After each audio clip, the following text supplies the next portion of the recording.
Shalom, selamat jumpa semuanya.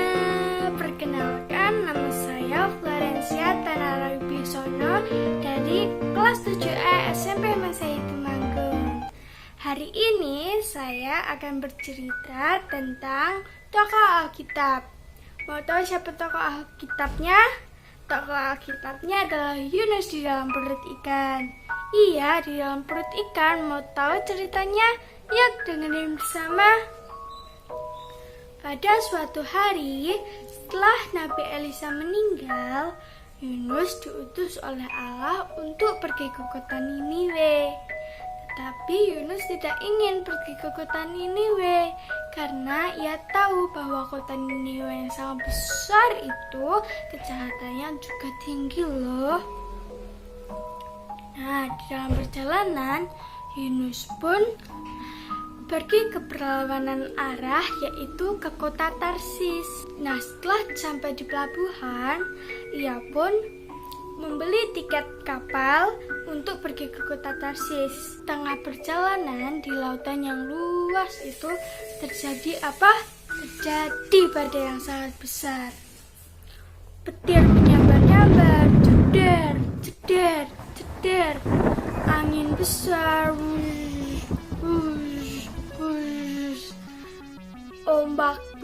ombak air laut pun sangat tinggi. Wush, piur, wush, piur. Nah, di dalam kapal tersebut terdapat banyak orang yang ketakutan karena badai itu sangat besar.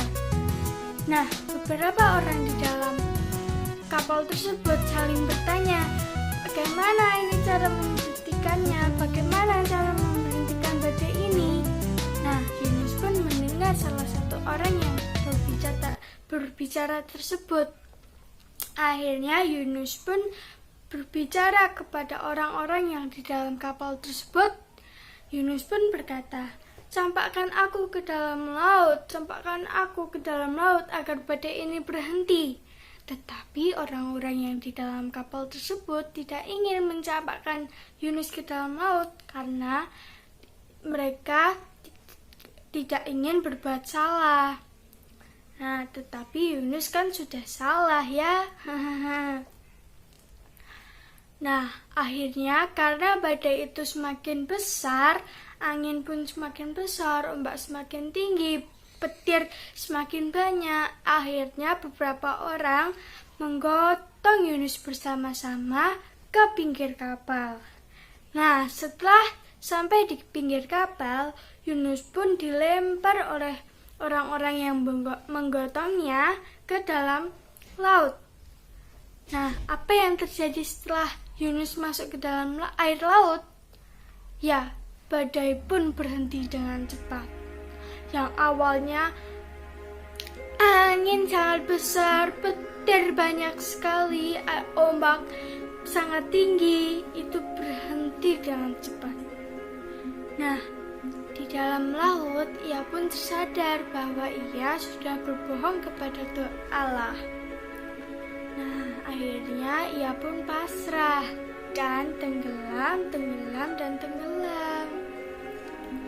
Setelah ia di dalam laut yang sangat gelap dan dalam sekali, ada apa yang terjadi? Ikan besar memakannya bulat-bulat. Nah, ia pun tersadar dan mencium aroma-aroma yang tidak sedap karena ia sudah berada di dalam perut ikan besar tersebut. Nah, ia pun tersadar bahwa ia masih hidup. Nah, setelah ia tersadar masih hidup, ia pun bergegas untuk berdoa. Allah, maafkan aku telah berbohong kepadamu. Nah, ia pun berdoa selama 3 hari 3 malam di dalam ikan besar tersebut. Akhirnya Allah pun mendengar doa dia. Nah, Allah pun mengutus ikan besar tersebut untuk pergi ke tepi pantai.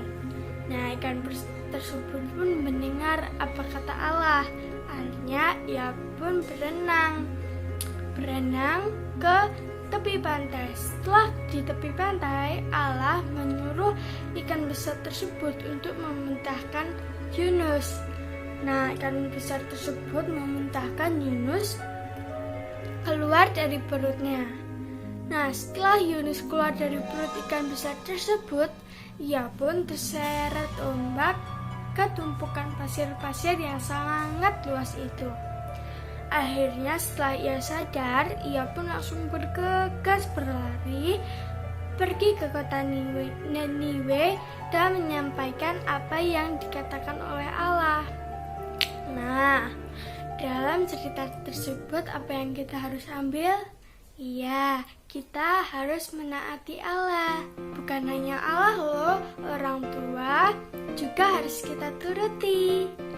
Nah, ceritanya sudah selesai. Mohon maaf ya kalau ada salah kata atau salah pengucapan. Terima kasih telah menonton cerita ini. Bye-bye, Tuhan Yesus memberkati.